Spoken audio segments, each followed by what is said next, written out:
ఒక నాన్న తన కూతురి కారు సీటు మీద ఫెవిక్విక్ ఎందుకు వేస్తాడు? దీని వెనుక ఏదో రహస్యం దాగి ఉంది.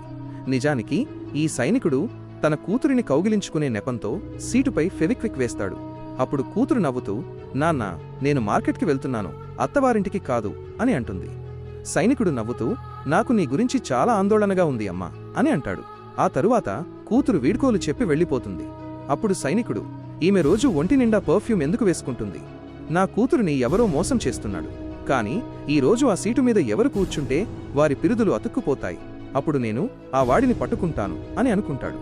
ఇక్కడ ఆ అమ్మాయి తన కారులో కూర్చుని తన బాయ్ఫ్రెండ్తో ముద్దు మాటలు మాట్లాడుతోంది. అప్పుడే అద్దంలో తన తండ్రి వస్తున్నట్లు చూస్తుంది. ఆ అమ్మాయి భయపడి, అరే త్వరగా పారిపో అని అంటుంది. ఆ అబ్బాయి తలుపు తెరిచి పారిపోవడానికి ప్రయత్నిస్తాడు. కాని అతని పిరుదులు సీటు నుండి అతుక్కుపోతాయి. ఊడి రావడం లేదు. కాని మీరు అది చూసే ముందు, ఆగునైనా, నన్ను చూసి విస్మరించకు, లేకపోతే నీకు చెడు సమయం వస్తుంది. ఒక్కసారి కామెంట్లలో హర్ హర్ మహాదేవ్ అని రాసి వీడియోకి ఒక లైక్ చేసి ఛానల్ను సబ్స్క్రైబ్ చేయి.